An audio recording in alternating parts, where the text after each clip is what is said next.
ఈ నెల 31 నుంచి ఆగస్టు 6 వరకు రాష్ట్ర ఇన్ఛార్జ్ మీనాక్షి నటరాజన్ పాదయాత్ర చేయబోతూ ఉన్నారు సార్. దీని మీద నమస్తే తెలంగాణలో ఒక ఇంట్రెస్టింగ్ కథనం వచ్చింది. రేవంత్ సైడ్కు మీనాక్షి ఫీల్డ్కు అని చెప్పేసి ఏ రాష్ట్రంలోనూ లేని విధంగా కొత్త వడికి కాంగ్రెస్ శ్రీకారం చుట్టింది.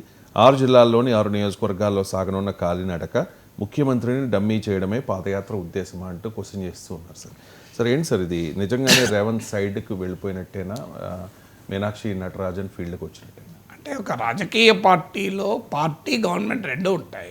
ఖచ్చితంగా రూలింగ్ పార్టీ ఇది ఇంపార్టెంట్. గవర్నమెంట్ పవర్లో ఉన్నప్పుడు రేవంత్ రెడ్డి ఎలా ముఖ్యమంత్రి అయ్యాడు? డైరెక్ట్గా ప్రజలు ఎన్నుకుంటే కాలే కదా. కాంగ్రెస్ పార్టీ ఎమ్మెల్యేల మద్దతుతో అయ్యాడు, కాంగ్రెస్ పార్టీ హైకమాండ్ నిర్ణయంతో అయ్యాడు. అందువల్ల పార్టీ కన్నా రాష్ట్రం ముఖ్యమంత్రి అతీతులు కాదు కదా. ఇప్పుడు బీజేపీ పాలిత రాష్ట్రాల్లో ముఖ్యమంత్రులు పార్టీ కన్నా అతీతులా?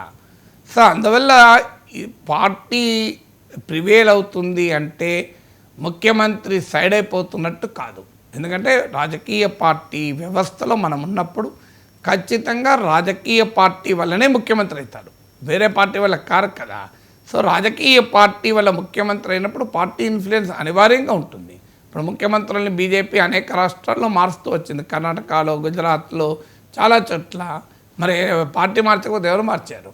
అందువల్ల పార్టీ ప్రివేల్ కావడము, పార్టీ యాక్టివిటీ చేయడం ముఖ్యమంత్రి సైడ్ అయినట్టు ఎట్లవుతుంది? So party government is government. Meenakshi Natarajan వచ్చి ముఖ్యమంత్రి ఫైళ్ళగా పైన సంతకాలు చేస్తుందా? ఇక రెండవది మనకు అర్థం కావాల్సింది, ఇవాళ ఇంకో పత్రికలో కూడా వచ్చింది, ఒక్క మీనాక్షి నటరాజనే పాదయాత్ర చేయడం లేదు. మీరు గమనిస్తే మహేష్ కుమార్ గౌడ్, మీనాక్షి నటరాజను, కాంగ్రెస్ మంత్రులు, ఎమ్మెల్యేలు అందరూ కూడా పాదయాత్ర వేస్తారంటున్నారు. అంటే స్థానిక ఎన్నికలకు ఒక రకంగా ప్రజల వద్దకు పార్టీని తీసుకెళ్ళాలి. అది కూడా వచ్చింది ఇంకో పత్రికలు. సో అన్ని పార్టీలు ప్రజల వద్దకు చేరుకోవటానికి వెళ్తున్నాయి. సో అప్పుడు ఉదాహరణకు బీజేపీ జాతీయ నాయకులు వచ్చి రాష్ట్రంలో పర్యటిస్తారు. అది కేంద్రం జోక్యం అని అనొచ్చా? అమిత్ షా వచ్చి జిహెచ్ఎంసీ ఎన్నికల్లో ప్రచారం చేశారు. కేంద్ర ప్రభుత్వం జోక్యం చేసుకుంటుందని విమర్శించవచ్చా? ఎందుకంటే ఆయన కేంద్ర హోంమంత్రే కాదు, బీజేపీ నాయకుడు. బీజేపీ నాయకుని హోదాలో క్యాంపెయిన్ చేస్తారు. ఆ మాట కడితే బీజేపీ జాతీయ కార్యవర్గ సమావేశాలు హైదరాబాద్లో జరిగితే 119 నియోజకవర్గాలకు 119 మంది ప్రతినిధులు వెళ్ళారు కదా. సో పార్టీ గవర్నమెంట్ అనేది ఆ రకమైన రిలేషన్షిప్ ఉంటుంది. అయితే సాధారణంగా మనకు అలవాటు ఏంటంటే కాంగ్రెస్ జాతీయ ఇన్ఛార్జీలు ఒకప్పుడు లేక్ వ్యూ గెస్ట్ హౌస్కి వచ్చేవాళ్ళు, జర్నలిస్టులు అంతా అక్కడే ఉండేవాళ్ళు రోజుల తరబడి. ఆ లేక్ వ్యూ గెస్ట్ హౌస్లో పొలిటికల్ ఆపరేషన్ జరిగేది.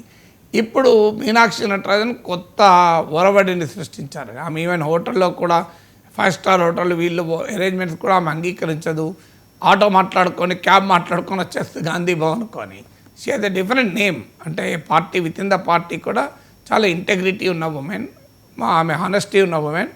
ఈ హంగులు, ఆర్భాటాలు, హడావుడి, ఈవెన్ ఫస్ట్ టైం ఇన్ఛార్జ్ అయినప్పుడు గాంధీ భవన్ వస్తే కారు కూడా అరేంజ్ చేస్తే బాగా తీసేని కారు అన్నదట.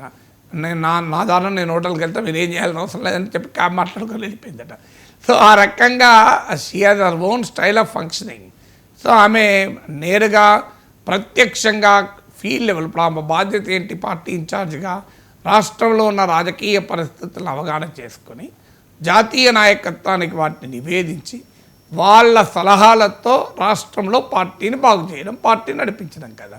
మరి ఆమె సలహాలు రాష్ట్రంలో రాజకీయ పరిస్థితులను అర్థం చేసుకోవడానికి గాంధీభవన్లో కూర్చుంటే అర్థమవుతుందా? కాంగ్రెస్ నాయకులు చెప్పిన దాన్ని వింటే అర్థమవుతుందా?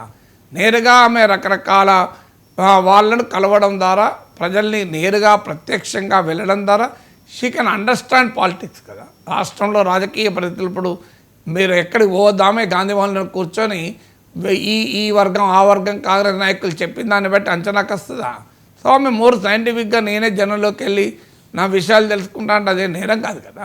సో ఆమె దాన్ని బట్టి ఆమె సీఎం సైడ్కి వెళ్ళిపోయి ఆమె ఫీల్డ్ మీదకి వచ్చినట్టు కాదు కదా. అది పార్టీలో ఉండేటువంటి ఒక యాక్టివిటీ. రాజకీయ పరిస్థితులను అవగతం చేసుకోవడానికి జనంలోకే వెళ్ళి పార్టీ నాయకులు చెప్పిన దాంతో కాదని చెప్పి ఆమె ఆల్రెడీ కింది స్థాయి నాయకులు కూడా కలుస్తుంది, పార్టీ కార్యకర్తలతో కలుస్తుంది, జిల్లా నాయకులతో కలుస్తుంది. ఎందుకంటే రాష్ట్ర నాయకులు మంత్రులు చెప్పిందే వినిపోకుండా గతంలో లాగా వచ్చి ముఖ్యమంత్రితోని, పీసీసీ అధినేతతోని, ఒకరిద్దరు సీనియర్ మంత్రితో మాట్లాడి వెళ్ళేవాళ్ళు ఇన్ఛార్జ్. అలా కాకుండా దిగువ స్థాయి పార్టీ నాయకులతో కూడా కలిసి మాట్లాడుతున్నారు. నేరుగా ప్రజల్లోకి వెళ్ళి కూడా రాజకీయ పరిస్థితులను అవగాహన చేసుకోవడానికి ప్రయత్నం చేస్తుంటే అది నేరం కాదు కదా. Yes sir.